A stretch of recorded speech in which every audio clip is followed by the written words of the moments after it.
Semoga Ustaz dan jamaah sekalian selalu diberkahi dan dilindungi Allah. Amin. Bagaimana apabila peminjam uang sengaja melebihkan bayaran hutangnya tanpa diminta? Apakah itu riba? Tidak. Kalau dia sendiri yang kasih dari ridho dirinya, nggak ada masalah. Yang riba kalau pemilik piutang yang memberikan syarat, itu baru riba. Saya pinjamkan 1 juta, kamu kembalikan 1.100.000, itu baru riba. Tapi kalau orang merasa temannya karena baik sama dia, dari pinjamin dia mau kasih lebih pada saat dia kembalikan tanpa diminta, tidak ada kesepakatan sebelumnya, maka tidak masuk riba. Itu sama dengan sedekah secara umum. Seberapa syar'i sistem perbankan syariah di negara kita? Baru beberapa hari lalu saya mendatangi salah satu bank syariah untuk mengajukan kredit kendaraan bermotor. Setelah berdiskusi dengan CS Bank tersebut, saya mengetahui bahwa ada kemungkinan kendaraan tersebut disita apabila cicilan macet tanpa adanya pengembalian uang yang telah dibayarkan. Kalau penyitaan barang tanpa dikembalikan, ini nggak boleh, riba, haram. Ini zulm. Tapi kalau dia sita barang itu untuk dia lelang, dia jual, kemudian dia mengambil haknya, kalau ada lebihnya dikembalikan kepada Anda, ini syar'i. Kalau ada perbankan syariah seperti ini perlu diperbaiki, nggak boleh. Nggak boleh, Allah alam yang saya tahu. Mudah-mudahan saja Dewan Syariahnya mengetahui permasalahan itu ya. Kalau seberapa jauh sistem perbankan, saya terus terang tidak pernah terlibat secara khusus. Saya pernah didatangi oleh salah satu perbankan syariah, diminta jadi penasehat, tapi saya tidak bisa. Saya bilang saya tidak bisa pada saat itu karena banyak sekali kepadatan kegiatan dan dibutuhkan hadir berapa jam setiap hari, akhirnya mengawasin dan seterusnya. Akhirnya waktu saya tersita. Saya lebih merasa bahagia bisa duduk di majelis ilmu, bisa mendidik. Kalau ada hal-hal yang mau didiskusikan silakan, terbuka. Selama saya tahu ilmunya saya akan sampaikan. Tapi saya tidak pernah tahu teman-teman sekalian. Mungkin Anda bisa tanya kepada teman-teman asatidzah yang memang terlibat dalam dewan syariah mereka ini. Bagaimana pendapat Ustaz mengenai sistem BPJS di negeri kita? Jelas sekali ini, sudah dibahas kan ini. Ya, itu sistem asuransi yang tidak dibolehkan dalam syariat. Tetap ada masalah gharar, masalah riba termasuk di dalamnya. Dan sudah berulang kali, maaf, sesuatu yang sudah sering saya ulangi saya tidak akan bahas lagi karena ini akan panjang ya. Yang jelas asuransi dalam agama ada yang dibolehkan dan caranya sudah saya jelaskan. Ya, tidak ada istilah hilang apa yang sudah dikasih. Ya. Kalau Anda sudah bayar asuransi pun terlanjur, boleh Anda pakai sebatas jasa yang sudah dibayar saja. Bayar 50.000 per bulan untuk kesehatan, berarti cuma 50.000 hak Anda, itu syar'i. Lebih 50.000, operasi 50 juta, tidak ada hak Anda, kecuali memang dia mau sedekah, lain. Tapi ini tidak ada istilah sedekah, karena kalau buktinya kalau Anda tidak komplain, maka akan hangus. Ini nggak boleh semua ini, dari mana? Sampai kapan ini kaum muslimin mau terjerumus dengan sistem seperti ini? Dan sampai kapan kita mau ya terlilit, tidak mau keluar? Kembali kepada hukum Allah Subhanahu Wa Taala. BPJS ini pelanggaran syar'inya jelas, tidak dibolehkan teman-teman sekalian. Allahu alam kalau sekarang ada perbaikan, kemudian MUI turun tangan, mungkin ada mengeluarkan fatwa, saya tidak tahu. Tapi sistem yang awal jelas tidak boleh. Karena sama saja dengan asuransi umumnya. Ya, sama saja. Bahkan banyak pegawai akhirnya yang diharuskan untuk dipotong gajinya per bulan 60.000 per bulan sekian. Tidak komplain, tidak ada keluhan dalam 1 tahun, sudah tidak ada, dianggap hangus. Ini zulm, ini kezaliman, bagaimana caranya? Atau pada saat dia membayar 60.000 per bulan 1 tahun berarti cuma 720.000 saja per tahun, tapi pada saat dia masuk rumah sakit, rawat nginap 30 juta, 20 juta dibayarin semua. Ini gharar, ini nggak boleh, nggak boleh. Asuransi syariah yang dibolehkan adalah asuransi yang dibolehkan terlepas daripada syariahnya adalah kalau dia dibayar 5 juta, ya dia mengeluarkan jasa untuk bantu orang itu 5 juta, itu saja. Lalu apa kelebihannya orang ikut asuransi? Ya dia diberikan tempat-tempat yang berkualitas, dijamin. Asuransinya untung dari mana? Diskon yang dikasih oleh lembaga yang sedang dia kerjasama, itu boleh secara syar'i. Jadi selain daripada ini saya sudah pernah jelaskan, keluar dari koridor syar'i. Kalau kita nabung di bank syariah, apakah sudah otomatis terlepas dari riba? Ada rekomendasi bank syariah atau cara menabung yang benar yang lepas dari riba? Saya tidak bisa pastikan itu ya. Tetapi dengan adanya dewan-dewan syariah yang minimal kata ulama begini, jadikan antara kau dengan neraka seorang alim. Faham maksudnya? Jadikan antara kamu dengan neraka seorang alim. Kalau ada seorang alim ulama memberikan fatwa itu boleh dan Anda mengikutinya, kalau dia salah, Anda tidak dihukum sama Allah. Kalau ada dewan syariah, ada alim ulamanya di situ yang memberikan fatwa, memang diakui misalnya dari Majelis Ulama Indonesia, memang membolehkannya, maka itu tidak ada masalah. Tapi saya pribadi nggak bisa memastikan itu, karena saya tidak terlibat di situ ya. Saya tidak berani. Kalau rekomendasi bank syariah saya tidak tentu saya tidak akan menyebutkan manapun. Yang Anda lihat Anda pribadi bisa bertanya, bisa datang, gitu kan. Tapi minimal perbankan syariah minimal, ya, kan ada dewan syariah yang tadi saya katakan konsep dasarnya jadikan antara dirimu dengan neraka seorang alim. Anda bisa lari ke sana, kembali ke situ. Dan kalau bagaimana cara menabung yang lepas dari riba, tentu kalau zaman dulu ya yang dilakukan oleh Nabi SAW dan para sahabat, terutama para sahabat ya, mereka menabung dengan cara bentuk emas, ya, membeli emas. Dan ini saya sarankan teman-teman sangat baik kalau ini dilakukan. Ada uang, tabungan sedikit, kumpul, beli berapa gram emas. Ya mungkin seperti logam mulia ya, lalu disimpan, itu lebih baik. Allahu a'lam, ini lebih baik. Masalah di mana ditaruh, di mana Anda merasa aman, gitu kan? Di rumah kah, di mana kah, atau mungkin ada instansi yang bisa disimpan. Yang jelas investasi dalam bentuk emas ini sangat bagus, ya. Tabungan juga begitu.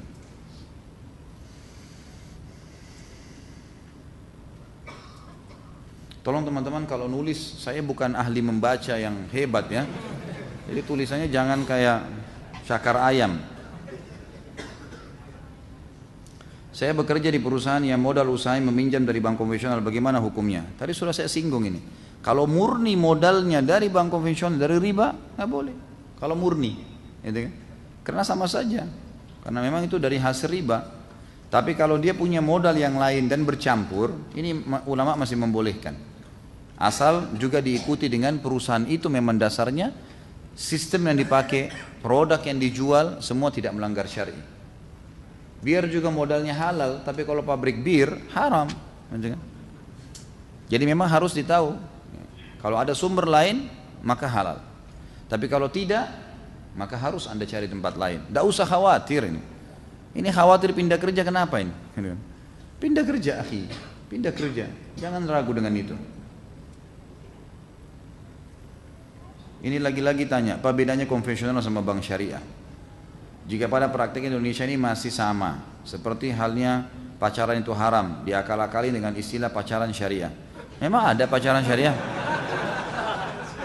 Ini saya curiga yang nulis-nulis ini yang ngarang-ngarang nih. Dari mana ada pacaran syariah ini? Jadi gini, kalau Anda masih mau mempertahankan rekening di bank konvensional, sudah Anda pribadi. Itu. Tidak usah bawa-bawa bank syariah disalah-salahin semuanya, gitu kan?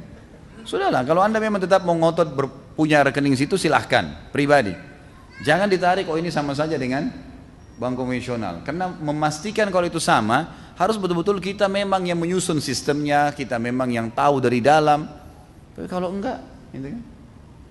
Kalau ada sub bahasan atau sub ya dari bank syariah itu memang yang masih tidak sesuai dengan syariat, mungkin sub itu yang perlu diperbaiki ya. Tapi bukan berarti semuanya kan.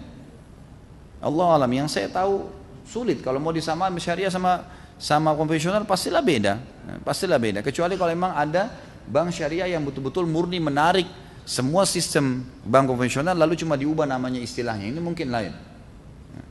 Tapi saya pernah terlibat secara person dengan salah satu aktivis bank syariah. Kemudian sempat saya tanyakan masalah KPR. Bagaimana kalau seandainya tidak bisa dibayar oleh nasabah? Dia cuma bilang kami berikan peringatan. Kalau yang kedua peringatan, yang ketiga peringatan. Kalau sudah yang keempat dia tidak bayar, yang lewat dari ketiga tidak bayar, maka dia akan di blacklist, tidak akan diberikan kesempatan KPR lagi. Hanya itu. Terus apa konsekuensinya? Bisa saja produknya disita lalu dilelang. Diberikanlah, dikembalikanlah modal dasarnya bank dan sisanya dikasih kepada dia. Nah kalau gitu seperti itu sesuai dengan syariah. Saya tahu itu dan itu dibahasakan ke saya gitu. Inilah kata yang terbesit dalam benak saya Ustaz. Oh begitu. Baik. Jadi akhirnya terbuka juga ya. Dulu saya seorang praktisi riba. Sebelum hidayah datang kepada istri dan saya. Sekarang saya sudah keluar 3 bulan. Sampai detik ini saya masih menganggur. Pengalaman saya di dunia bank sudah banyak. Karena pada dasarnya saya seorang yang kutu loncat. Ya. Apa ini? Kutu loncat. loncat maksudnya, pindah dari bank satu ke bank lain. Terakhir saya pindah dari bank konvensional ke bank syariah dengan jabatan menjadi pemimpin cabang atau pimpinan cabang. Setelah saya mengamati di dalamnya ternyata banyak hal yang tidak sesuai dengan asas syariah. Akhirnya saya memutuskan untuk keluar. Karena itu saya mengajukan resign. Ada dua pertanyaan yang tidak bisa dijawab oleh atasan saya. Yang pertama, apa bedanya bunga bank di konvensional dan margin di bank syariah? Sama-sama kan? Yang kedua, kenapa deposit di syariah tetap dapat margin walau usaha yang diberikan modal deposit tersebut bangkrut? Kalau seperti yang Anda katakan ini betul seperti itu, berarti dia menggunakan khusus bank syariah yang Anda pindah itu. Ini berarti dia menggunakan sistem riba yang saya bilang tadi. Dia hanya menerjemahkan saja. Itu jawaban saya untuk pertanyaan tadi yang terakhir. Kalau masalah Anda nganggur, saya ingin sampaikan teman-teman sekalian. Semua orang yang meninggalkan perbuatan yang tadinya salah secara syar'i kepada perbuatan yang benar harus digarisbawahi. Semuanya melalui proses. Semua melalui proses. Anda pasti melalui proses. Seperti gini, kita lagi lapar. Minta sama Allah dihilangkan lapar. Bagaimana?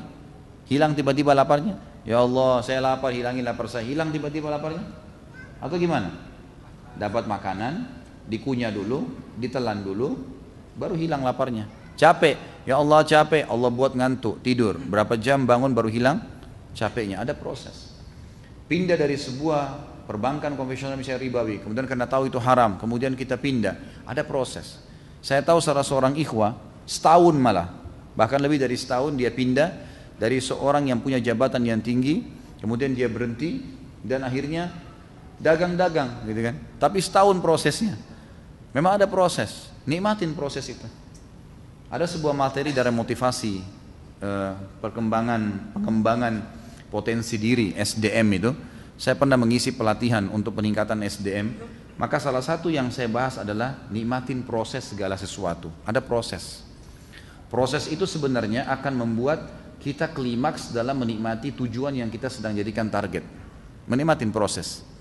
Orang kalau makan teman-teman sekalian buru-buru, dia tidak nikmatin proses pengunyaannya, penelannya, tidak enak.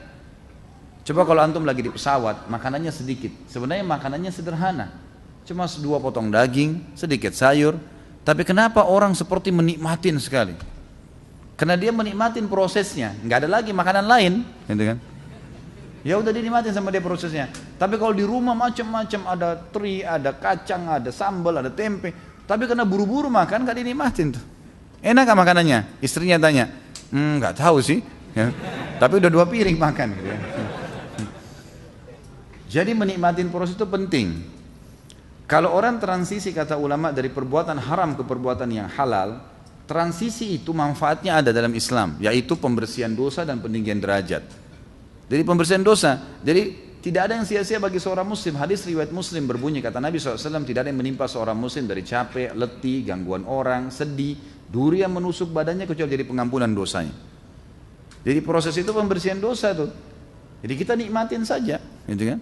Menikmatin saja. Dan insya Allah saya dengan izin Allah, Allah yang menjadi penjamin dalam masalah ini. Saya cuma mengatakan insya Allah orang yang meninggalkan haram pasti dijamin oleh Allah Subhanahu Wa Taala. Karena Nabi SAW mengatakan, man taraka syai'an lillah abdalahu khairan min.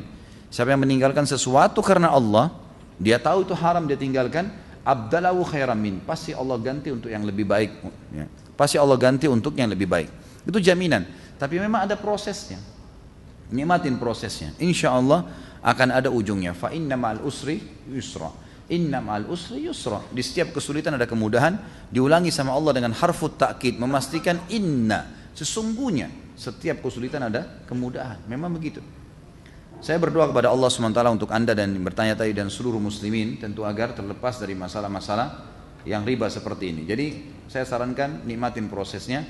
Dan kalau anda menemukan tadi instansi ini memang ada hal-hal yang ribawi, gitu kan? Saya sarankan bertanya pun mungkin bisa saja pimpinan cabang atau pimpinan anda mungkin tidak paham. Karena banyak teman-teman juga yang di bank syariah memang bukan seorang alim. Dia bukan alim, dia hanya praktisi perbankan, tahu secara administratif, kemudian dia masuk, lalu kemudian dia menghafal lah istilah-istilah itu lalu diterapkan. Jadi memang harus berbicara sama dewan syariahnya. Tanya pada dewan, mana dewan syariah? Siapa dewan syariah di sini? Si fulan, ustadz fulan, kiai fulan, minta teleponnya, komunikasikan masalah itu. Karena saya terus terang sekali lagi saya tidak tahu secara internal ya seperti apa sistem. Karena ini untuk menjawab dia sama atau tidak butuh betul-betul memilah satu persatu apa yang ada di sana, lalu dipertemukan secara syar'i seperti apa, baru bisa. Tapi mohon maaf, bukan saya bidangnya, saya tidak di situ, saya tidak tahu karena saya tidak pernah masuk sampai ke dalam. Jika saya berinvestasi di suatu usaha, misal perikanan, dari investasi tersebut disetujui profit dan keuntungan 100% di mana akan dibayar selama 5 bulan. 5 bulan terakhir. Apabila hal tersebut, apakah hal tersebut termasuk riba? Jika sudah terlanjur dilakukan bagaimana? Saya tidak mengerti yang dimaksud apa ini. Kalau seandainya dijanjikan modal 100 juta akan mendapatkan 100% jadi 200 juta dalam 5 bulan, gitu kan?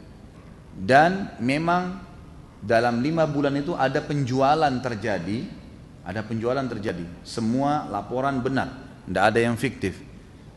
Maka profit yang datang diperkirakan dalam 5 bulan 100%, berarti per bulannya 20%, gitu kan?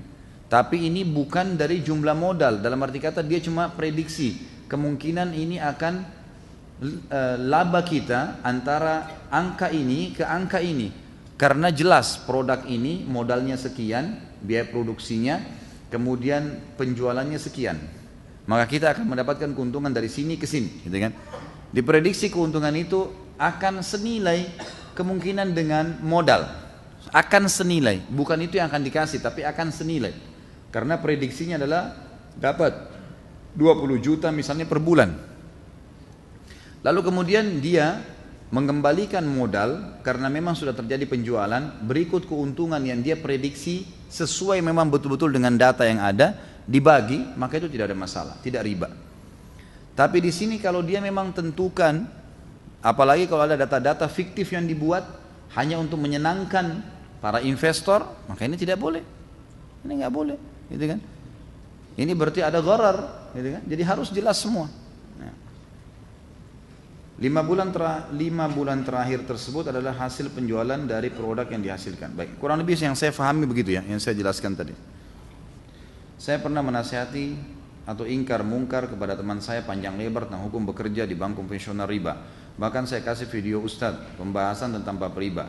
Namun apa yang dikatakan teman saya mengelak. Saya kan hanya bekerja, tidak mencuri dan tidak merugikan orang lain, mendapatkan gaji dari hasil keringat saya. Kalaupun riba itu pemilik banknya, bukan saya. Toh suami saya masih mengizinkan saya bekerja, jadi saya harus ikut perkataan suami.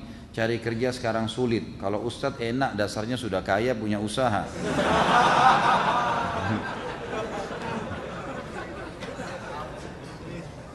Jadi saya selalu menemukan kasus yang sama ya.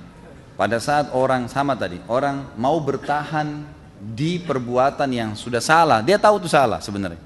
Subhanallah, tidak ada orang buat dosa kecuali ada perasaan dalam hatinya beban ini salah. Tapi karena dia berat mau meninggalkan, maka dia berargumentasi ke sana sini, gitu kan? Sama saja dengan orang mengatakan saya kerja di pabrik bir. Bukan urusan saya, modalnya pemilik bir yang punya, dia yang bangun pabriknya, saya cuma bekerja. Masalah itu haram sumbernya, ya bukan urusan saya. Sama saja, gitu kan? Orang yang mengatakan riba sama khamar berbeda ini keliru ini. Bahkan tadi di 7 dosa yang membinasakan, riba masuk, khamar tidak masuk tuh. Gitu kan? Ini hati-hati nih. Jadi nggak boleh membahasakan itu. Dan tidak ada urusannya sama suami mengizinkan ini. Suami izinkan, tapi kalau pada hal yang haram tidak boleh. Gitu kan? Tetap tidak boleh. Kalau dosa riba lebih berat daripada 36 kali berzina, enakan pelacur dong. Ya. Bisa berzina terus. La haula wala quwata illa billah. Subhanallah, saya tadi bilang la haula wala, ternyata penanya juga menulis itu, subhanallah la haula wala quwata illa billah. Nasihat saya dijadikan bahan olok-olok dan candaan begitu sulitnya memberikan pengertian dan pemahaman seperti ini Ustaz. Jika seseorang sudah berada pada zona nyaman dengan posisi jabatan dan gaji, bagaimana menyikapinya Ustaz? Tugas kita hanya menasihati. Ma alaika illa balag. Tugas kita hanya menyampaikan. Masalah dia mau terima, dia tidak terima, itu nggak usah kita campur sampai ke sana, karena kita tidak bisa lagi. Gitu kan? Tugas kita mengingatkan.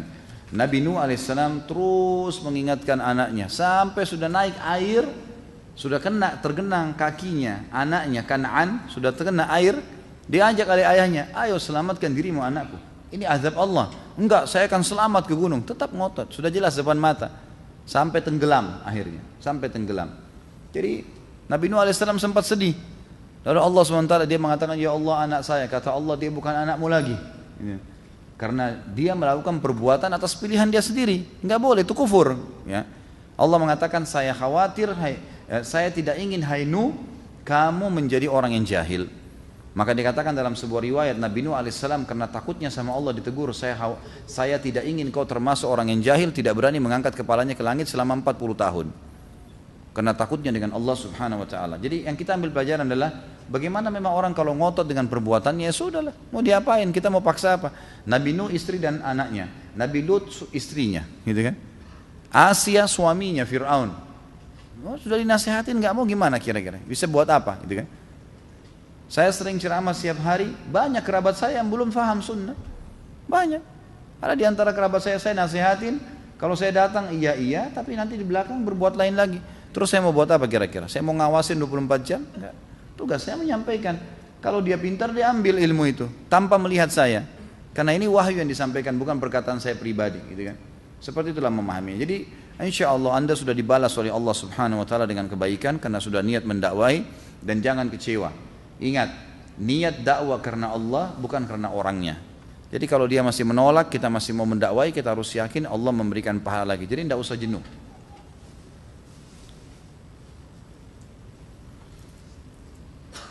Ini tadi sudah saya jawab ya sebenarnya. Bagaimana hukum orang yang bekerja di bank? Mereka tahu hukumnya haram, tapi ketika akan keluar diberatin oleh istri yang sudah ada tanggungan anak. Melihat mencari kerja sekarang dibatasi oleh umur dan mau buka usaha tidak ada modal dan skill. Bolehkah bersabar keluar sampai mendapatkan pekerjaan baru? Yang itu bersabar dalam kesalahan tidak ada dalil membolehkan masalah itu. Ini semua teman-teman sekalian, syaitan membuat was-was, membuat ragu, membuat bimbang untuk mengambil keputusan. Tadi saya sudah jelaskan, harus butuh keyakinan, tidak usah ragu dengan itu. Anak menitipkan uang ke tabungan teman, tanpa pemberitahuan uang itu dipakai oleh dia. Ketika anak menagihnya, dia baru bilang kalau uang yang dititipkan dia pakai untuk urusan proyek. Ketika anak tagih, beliau tidak memberitahukan jangka waktunya dan dia bilang pokoknya secepatnya aku balikin.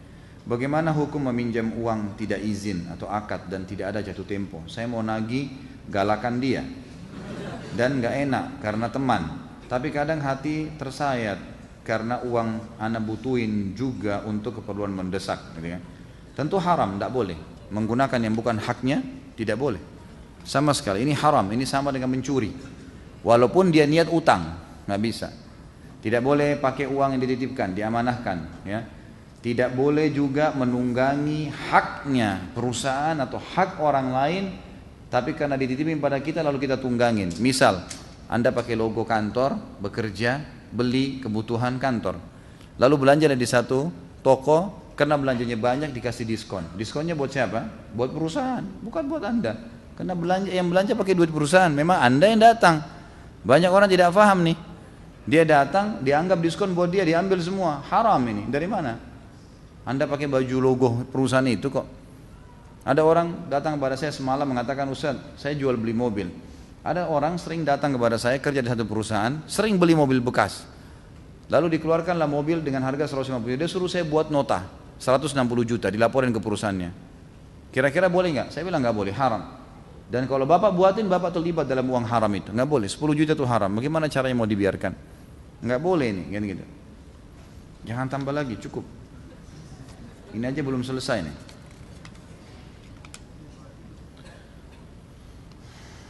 Saya karyawati salah satu bank konvensional. Pada saat ini saya dalam proses berhenti kerja karena ada kontrak kerja yang belum diselesaikan. Saya pernah mendengar ceramah Ustaz tentang ibadah di bangunan yang didirikan dengan uang haram. Tidak diterima ibadah tersebut. Bagaimana ibadah solat yang lagi saya jalani saat ini? Apakah solat saya diterima?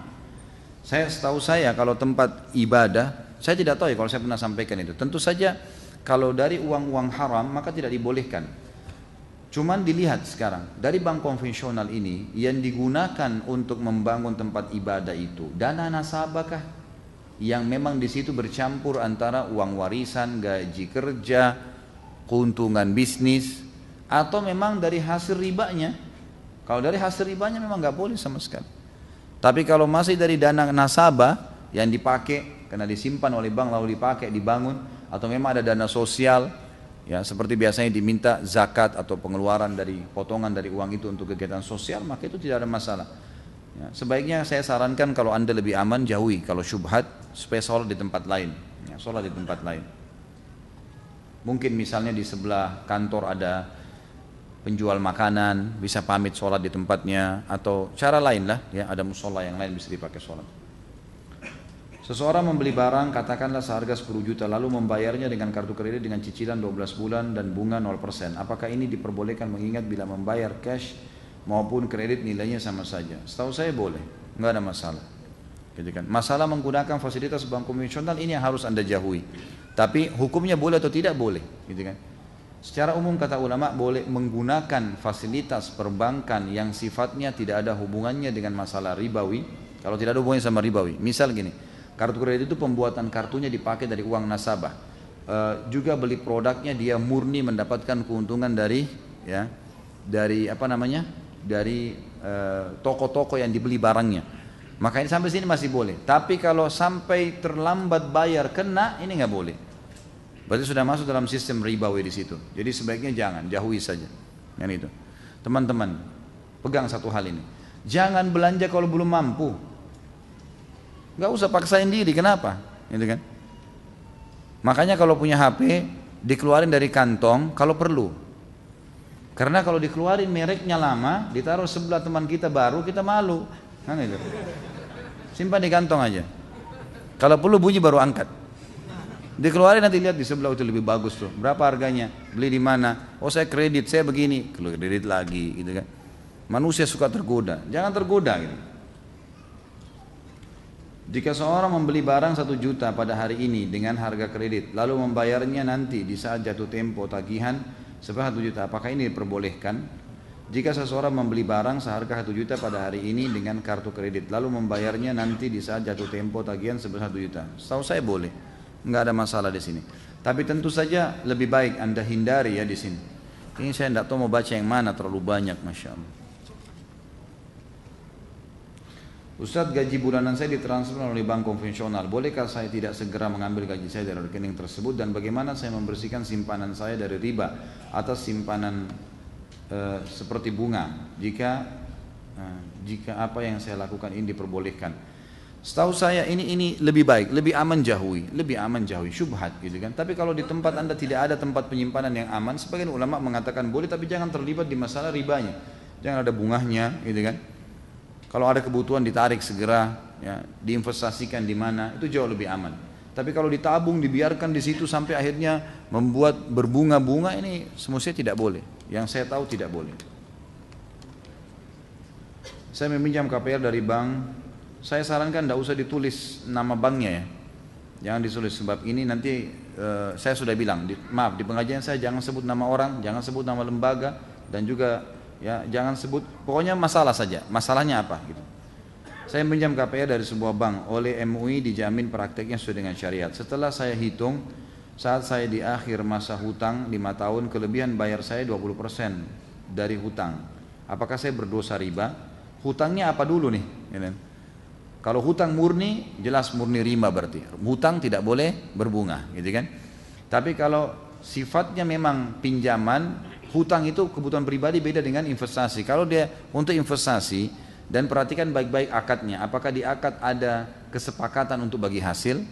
Kalau ada bagi hasil, maka bagi hasilnya harus jelas dari persentase keuntungan dari laporan yang anda berikan. Kalau tiba-tiba seperti ini saja, ini riba, nggak boleh walaupun bank syariah. Dan saya sarankan teman-teman yang sudah terlanjur kontak dengan bank-bank ini, maka selalu minta konsultasi sama dewan syariahnya, tanya pada mereka, ya, tanya gimana jalan keluarnya, karena pasti mereka lebih mengetahui masalah itu. Apa hukum mencairkan jam sostek dari jaminan hari tua JHT yang dalam setiap laporan akhir tahun ada dana pengembangan investasi yang tidak kita ketahui yang diinvestasikan di bidang apa? Ini sama saja hukum asuransi yang sudah sering saya ulangin, ya. Maka itu Allahu alam syubhat minimal yang semestinya harus dijauhi. Ini juga sudah dijawab tadi. Mudah-mudahan semua kertasnya sama begini.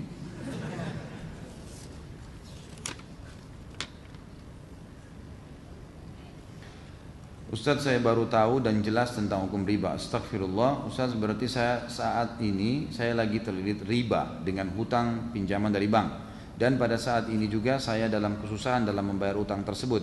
Apa yang harus saya lakukan dalam situasi seperti ini setelah saya taubat dan tidak ingin terlibat dalam hal ini lagi? Apa ada amalan yang harus saya lakukan? Pertama, muhasabah tentunya, karena kita sudah melakukan perbuatan salah, dan jalan yang terbaik adalah taubat. Taubat nasuha kepada Allah Subhanahu wa taala. Berhentikan semua pintu-pintu riba mulai sekarang, dan yang sudah terjadi usahakan maksimalkan, lakukan apa yang bisa dimaksimalkan. Misal kita datang negosiasi, kalau ada dana yang bisa kita lakukan cash kita bayar, kalau nggak bisa bayar lanjutkan dengan KPR yang ada semampunya, gitu kan. Jadi semampunya dilakukan, tapi jangan buka pintu baru. Kalau Anda mengatakan lalu bagaimana, saya buntu ya, ini harus bertawakal kepada Allah SWT. Artinya memang kita meninggalkan yang haram dengan keyakinan Allah akan membantu sambil kita ikhtiar. Insya Allah akan ada jalan keluar, dan nikmatin proses tadi yang saya bilang itu, gitu kan. Kalau masalah bagaimana jalan keluarnya pada saat terlilit utang, ya saya bilang negosiasi sama pemilik piutang, bicarakan baik-baik, lalu sampaikan niat baiknya seperti apa, dan kita ya jalani itu. Ya. Properti nilainya akan naik terus, sehingga jika seseorang menabung untuk rencana membeli rumah akan kesulitan terbeli karena harga rumah tersebut terus naik. Maka kebanyakan orang awam mengambil jalan pintas KPR ke bank dengan alasan logika pertama, daripada uangnya buat ngontrak lebih baik buat nyicil rumah. Nanti rumahnya juga jadi milik sendiri. Kalau beli langsung ratusan juta tidak mungkin ada uang. Kan lebih baik ngangsur lebih ringan. Suka duka ngontrakkan kayak kucing boyongan, pindah sini pindah sana, kadang diusir, rumah bocor dan lain-lain. Bagaimana menyikapi pemikiran masyarakat awam seperti ini? Sudah saya bahasakan tadi sebenarnya teman-teman sekalian. Jadi ini cuman alasan-alasan yang ditarik untuk membenarkan perilaku itu. Pertanyaannya, sampai kapan Anda mau lakukan perbuatan ini? Dan kenapa, apanya yang aib? Kalau kita ngontrak, kalau dikatakan rumah kontrakan bisa bocor, memang rumah baru nggak bisa bocor? Bisa semuanya, itu cuma alasan saja. Jangan terbawa dengan arus gengsi ini. Ini gengsinya nih yang jadi masalah. Wahai muslimin, sadarlah ya.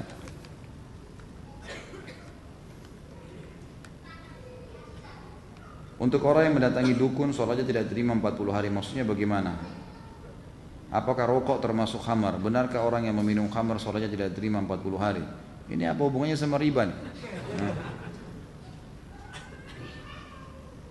Orang yang pergi ke dukun tidak diterima 40 hari, sholatnya ke belakang.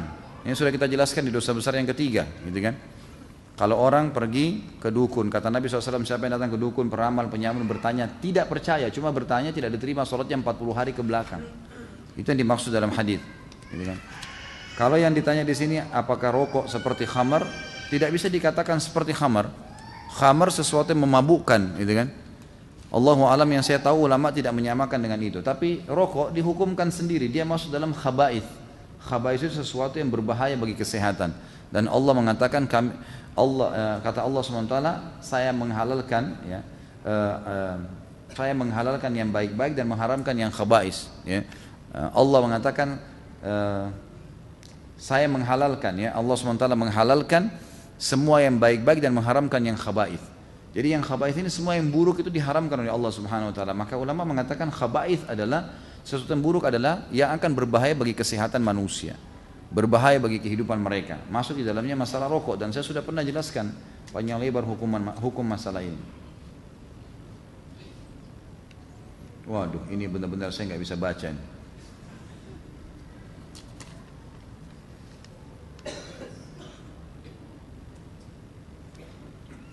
Saya mau tanya, tante saya sudah tercebur dalam riba. Dia pinjam 800 juta, sekarang sudah menjadi 1,7 M.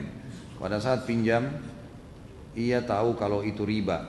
Sekarang bagaimana tante saya mencuci uang sedangkan uangnya sudah tercampur? Syukran Ustaz. Ini kesian Ustaz ya. Karena kadang-kadang pesawat itu seperti kalau pilot udah patah sayapnya kiri kanan ya, ini selamatin. Sama pernah saya kasih contoh itu, ada ibu-ibu 5 hari lagi mau Ramadan, tanya, Ustaz saya punya utang Ramadan 2 minggu belum saya bayar, bagaimana hukumnya? Jadi saya lempar tanya, ibu 11 bulan kemana? Hah?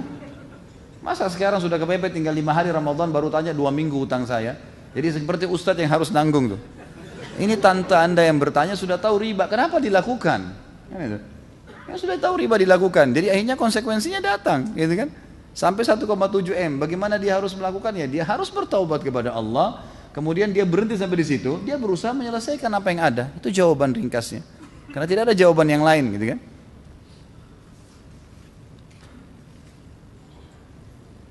Tahun lalu saya bangun rumah, sebelumnya saya taruh di deposit, waktu itu belum tahu hukum riba.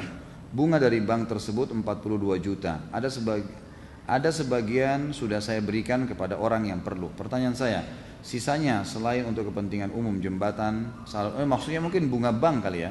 Iya. Apakah boleh saya berikan kepada orang yang terlilit utang, orang sakit mau operasi, non muslim yang sedang kesusahan? Jadi lebih bunga bank itu difatwakan oleh para ulama dibolehkan, bank konvensional ya, dibolehkan untuk dikeluarkan untuk kegiatan sosial, perbaikan jalan, kemudian sumur, paving block, got, selokan, jembatan, itu semua fatwa ulama dibolehkan. Karena dikhawatirkan, ini sebab pertanyaannya muncul, karena banyaknya pengusaha-pengusaha muslim dari Timur Tengah yang punya rekening di bank-bank konvensional di Amerika dan bunganya sangat besar, mereka tidak pernah sentuh. Hanya diambil oleh orang Yahudi, orang-orang Nasrani, lalu mereka lakukan untuk kegiatan agama mereka. Yang Yahudi pakai untuk beli senjata bunuh orang-orang muslim di Palestina, yang Nasrani buat bangun gereja. Akhirnya ditanya, bagaimana hukumnya nih? Akhirnya keluarlah fatwa ulama, jumhur ulama mengatakan boleh ditarik, tapi itu menjadi hukum uang, ya, tidak ada pemiliknya. Dianggap sudah tidak ada lagi pemiliknya, diambil, dikeluarkan, haknya Allah. Dan itu karena dasarnya dari hal yang haram, maka harus dilarikan kepada hal-hal yang sosial saja. Kalau tadi ditanyakan bolehkah saya kasih orang terlilit utang, ini ada sedikit dari pendapat ulama, tapi yang lebih kuat, lebih baik kepada kegiatan sosial. Non muslim pun yang dalam kesusahan ini lebih baik tidak usah dikasih dari situ, tuh dikasihkan kegiatan sosial aja, ya, kegiatan sosial, buat WC umum, jembatan, ya, perairan dan seterusnya. Apa hukum jual beli valuta asing seperti dolar? Karena ada yang berpendapat bahwa perbedaan selisih ketika kita membeli dan menjual dolar tersebut dianggap sesuatu yang syubhat. Enggak, boleh saja, karena memang kan nilainya berbeda. Uang itu sama, ya, uang itu kalau berbeda nilai memang ada kursnya, itu tidak ada masalah. Tidak ada masalah, karena itu nilai sama dengan gandum ditukar sama, misalnya ada beras ketan sama beras biasa, gitu kan? Dua-dua sama jenisnya beras, tapi harganya memang beda, karena memang ini lebih mahal, mungkin lebih susah. Seperti itulah. Jadi kalau kita gandum misalnya harganya 20.000 per kilo, beras biasa 10.000, untuk ditukar supaya tidak riba harus 2 kilo beras biasa diganti dengan sekilo beras ketan misalnya, karena nilainya harus sama dengan kurs uang di sini.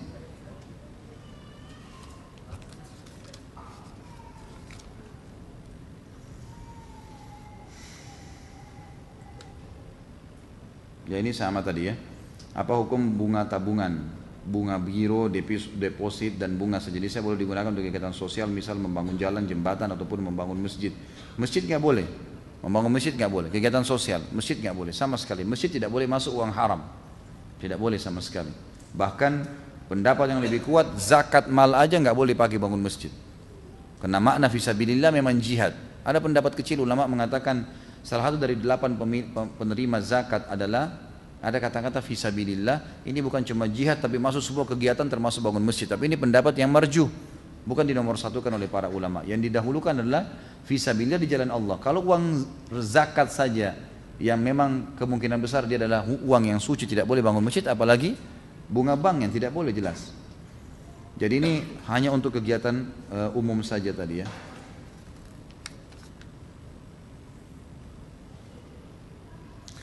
Untuk kuliah di UIN disuruh minta 2 tazkiyah dari alumni UIN. Apakah kalau ada yang ingin kuliah di sana bisa minta tazkiyah dari antum? Apa hubungannya dengan riba nih? Boleh insya Allah, silahkan. Tapi saya harus tahu dulu orangnya, karena tazkiyah itu berarti saya memberikan rekomendasi karena saya kenal dia. Kalau saya tidak tahu gimana caranya, saya harus tahu dulu siapa dia. Ada seorang tukang servis elektronik, misalnya ada pelanggan mau benerin TV-nya yang rusak.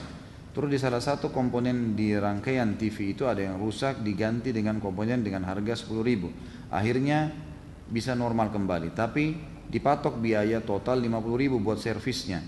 Apa hukumnya dengan tukang servis itu? Apakah dia termasuk makan uang riba? Tentu saja kalau dia individu, tidak ada masalah. Tapi dia bilang dari awal, gitu kan? Ini 10.000 alatnya, 40.000 jasanya. Atau dia bilang ini alat sama jasa saya 50.000 rupiah. Setahu saya itu nggak ada masalah. Kalau individu. Kalau lembaga tergantung apa kesepakatan dia dengan lembaga. Diikat akad apa saya? Misal lembaga mengatakan kamu boleh datang ke konsumen dan hanya boleh memberitahukan harga apa adanya. Ini ada listnya. Servis perbaikan ini 25.000, 35.000 ada harganya. Dia nggak boleh naikin dari itu. Komponennya begini harganya, begitu saja. Itu kalau instansi dia harus ikuti akadnya. Tapi kalau individu dia Allah Alam masih boleh.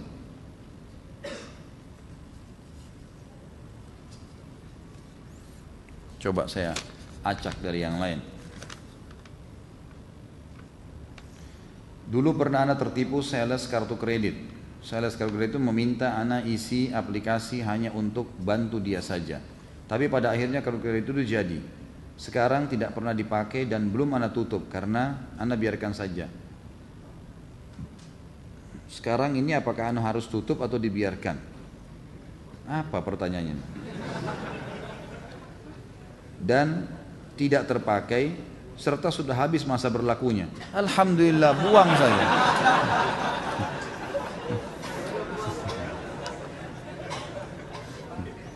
Ini makin lama jemaah saya makin manja ya. Pertanyaannya pada hal-hal yang kecil-kecil. Sudah mati alhamdulillah, buang, jangan buka lagi. Apakah mendapatkan pahala menggunakan lebihan riba atau bunga deposit bank untuk sedekah ke orang miskin? Enggak ada pahalanya. Uang haram kalau dikeluarkan untuk kegiatan sosial tidak ada pahalanya. Biar Anda bangun 1.000, buat 1.000 sumur, buat 1.000 jembatan. Kalau dari uang riba, bunga bank tidak ada pahalanya. Itu harus dipahami ya. Beda itu. Yang ada pahalanya sedekah dari uang yang suci, itu baru bisa. Kalau enggak bisa. Ini kembali kepada hukum asal. Uang itu kayak tidak ada pemiliknya. Kembali kepada kegiatan itu.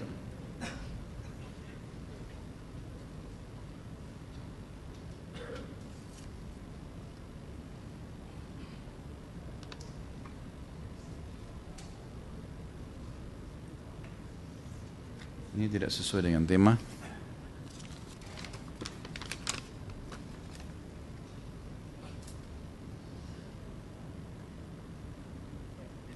Memiliki saham di bursa efek dan ikut andil dalam penanaman modal secara aktif, apakah termasuk perbuatan riba? Tergantung perusahaannya, tergantung sistem perusahaan. Jadi yang dalam Islam itu masalah boleh ikut saham atau tidak dilihat perusahaan itu ya, bergerak di produk apa ya. Modalnya dulu ya, modal, produk, dan sistem. Ini 3. Kalau ini semua tidak ada pelanggaran syar'i, boleh Anda ambil saham di situ, tanam saham. Ini yang saya tahu, Allahu a'lam. Tapi kalau ini saja sudah syubhat maka tidak boleh. Maaf teman-teman, ini kayaknya tidak bisa saya baca semua ya, terlalu banyak.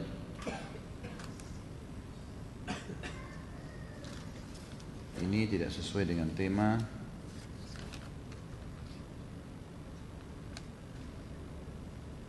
Ini juga masalah sholat.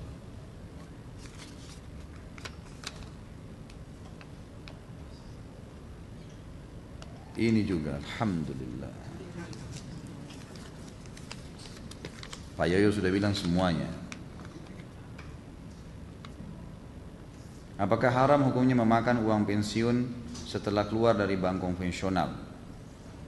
Ya, kalau misalnya Anda sudah terlanjur ambil dan belum tahu hukumnya, maka yang sudah diambil halal. Tapi kalau sekarang sudah tahu hukumnya, maka tidak boleh diambil. Tadi sudah kita jelaskan hukumnya itu.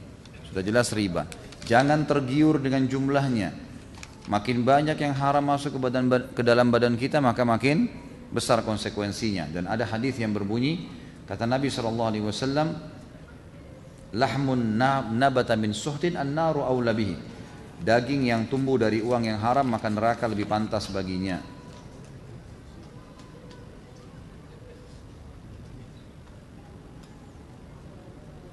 Ana sungguhnya telah taubat. Dulu ana pernah mengambil uang bos dan sekarang ana ingin kembalikan. Bagaimana ana seharusnya kembalikan? Apakah ana harus langsung transfer ke nomor rekeningnya atau jika ana jujur ana takut malah dipolisikan?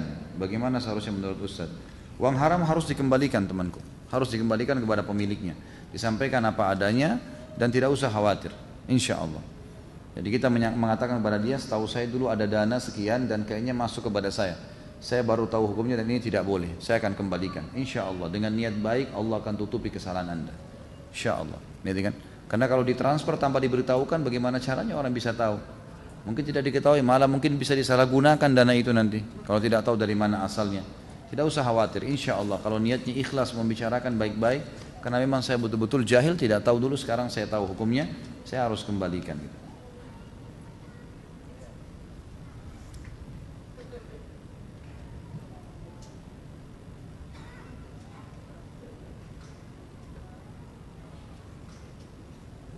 Ini masalah riya lainnya.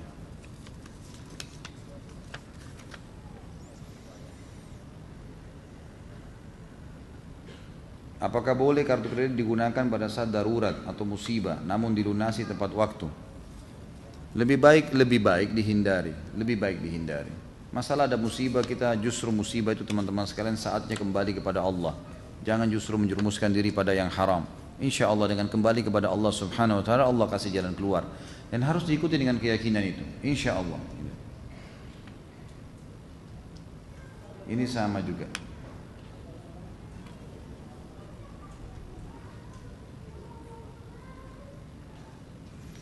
Jika saya dihutangi orang yang akan dipergunakan untuk membayar kartu kredit motor riba, apakah saya dosa? Kalau dia membayar, dia ingin bertaubat dan ingin melunasi riba yang terjadi, maka anda tidak berdosa, malah berpahala. Membantu orang melepaskan diri dari hutang. Saudara kita punya kredit, kemudian dia tahu hukum riba, lalu dia ingin melepaskan diri, tapi dia tidak bisa bayar. Lalu kita diminta untuk membayarnya, kita membayarnya, tidak ada masalah, termasuk sama masalah bunganya. Karena kita melepaskan dia dari hal yang haram, itu malah berpahala insya Allah, tidak ada dosa di situ. Mohon nasihat untuk mengatur waktu yang berkah. Saya karyawan yang terikat jam kerja 7 sampai jam 7 pagi sampai jam 6 sore. Dan hingga saat ini ilmu agama masih sangat kurang. Kalau anda bisa, di setiap jeda waktu istirahat dengarkan. Sekarang alhamdulillah ada beberapa perusahaan dan berita gembira teman-teman di perusahaan ini menyampaikan kepada saya kalau mereka berusaha untuk mendengar ceramah-ceramah saya pada saat jeda istirahat. Itu sangat baik, gitu kan? Kita bisa dengarkan sekarang dari HP. Kalau tidak bisa hadir, kalau bisa hadir alhamdulillah itu lebih bagus lagi. Ya, dan saya sarankan kalau yang sudah berumah tangga ajak keluarganya untuk hadir di majelis ilmu sama-sama. Jangan sendirian, gitu kan? Supaya mereka tahu kita sedang menghadiri majelis ilmu yang seperti apa. Ada seseorang yang meminjam uang senilai 500 juta rupiah dengan menggadaikan rumahnya yang seharga 500 juta rupiah juga dalam waktu 1 tahun. Namun setelah 1 tahun ia tidak mampu membayar utangnya. Lalu orang yang dihutangi tersebut menjual rumah yang telah digadai. Tetapi ia berhasil menjualnya dengan melelang rumah itu menjadi 600 juta. Dan orang yang berhutang ridho dan tidak menuntut untung atau lebih dari hasil penjualan rumah tersebut. Apakah dalam muamalah ini ada unsur riba? Kalau kesepakatannya adalah ini saya gadai dan pada saat menggadai itu memang ada prediksi nilai, tapi itu bukan pegangan pada saat dikembalikan. Kalau dia tidak bisa bayar, pegangannya adalah pada saat transaksi, pada saat dijual produk itu. Misal saya gadaikan tadi rumah dengan harga 500 juta, ternyata berjalan setahun rumah itu menjadi 600 juta. Jadi yang jadi patokan adalah 600 jutanya, bukan 500 juta. Walaupun ada prediksi, kan prediksi saja awalnya itu 500 juta. Harus pada saat dijual. Kalau orang itu beriman kepada Allah, dia harus mengambil 500 juta uangnya dan 100 juta dikembalikan kepada orang yang tadi menitipkan gadaian. Tapi kalau misalnya dia pun tidak mau ambil, memang dia tidak mau ambil haknya, sudahlah, tidak apa-apa, 100 juta pun saya kasih, itu halal bagi dia.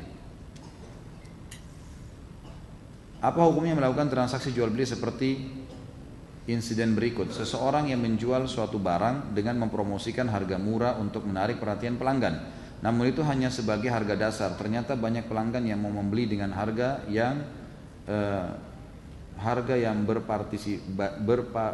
bervariasi.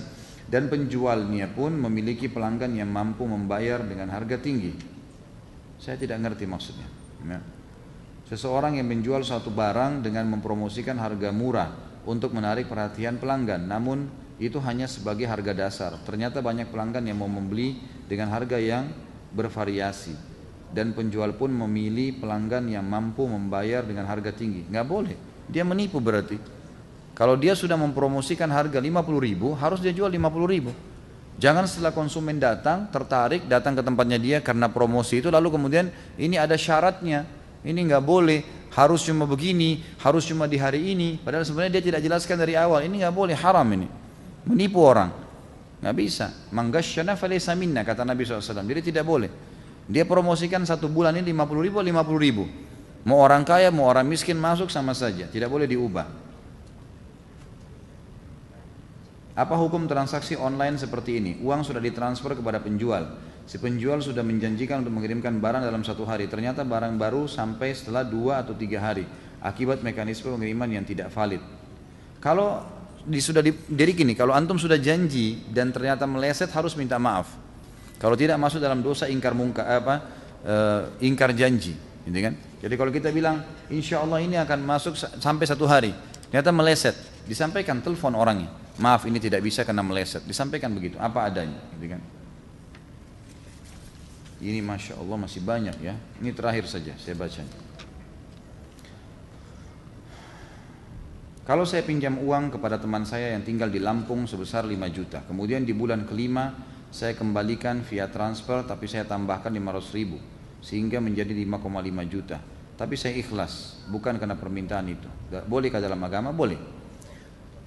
Diharamkankah makan atau menjual ikan lele yang pernah dikasih makan daging ayam yang sudah jadi bangkai, atau pernah makan kotoran manusia? Bukankah kalau semua ikan walaupun sudah jadi bangkai tetap halal untuk dimakan? Setahu saya tidak ada masalah. Setahu saya ya, tidak ada masalah. Tapi tentu lebih baik kalau Anda tahu pasti memang ikan lele itu memakan sesuatu yang haram, maka jangan dimakan. Tapi kalau kita tidak tahu, hukumnya hukum zahir. Hukumnya hukum zahir. Dan saya sarankan teman-teman yang punya seperti ini, usaha seperti ini, sebaiknya memang diberikan makanan juga yang halal, sebaiknya. Gitu kan? Sebaiknya juga diberikan makanan yang halal. Tapi umumnya ulama membolehkan seperti pupuk yang terbuat dari kotoran manusia. Itu dibolehkan. Umumnya ulama memfotokan bolehkan, karena itu akan nanti menyuburkan tanah misalnya. Maka itu umumnya dibolehkan. Tapi kalau dia bisa mendapatkan pupuk hewan yang dasarnya memang halal dimakan dagingnya, itu lebih baik. Artinya kesimpulannya adalah lebih baik kalau seseorang menjauhi makanan-makanan yang syubhat, ya, syubhat, baik dia karena dia mau beli lele itu atau pengusahanya, harusnya dia jauhi itu. Nah, ini sudah pertanyaan lain yang ketiga, masalah selingkuh dan zina. Baik, mohon maaf mungkin tidak bisa saya jawab semuanya. Insya Allah kita tutup sampai di sini dulu. Kalau ada benar dari Allah, kalau ada salah pasti dari saya, karena kebodohan dan juga kedangkalan ilmu saya. Semoga Allah mengampuninya. Subhanakallahumma wa bihamdika asyhadu an la ilaha illa anta astaghfiruka wa atubu ilaik. Wassalamualaikum warahmatullahi wabarakatuh.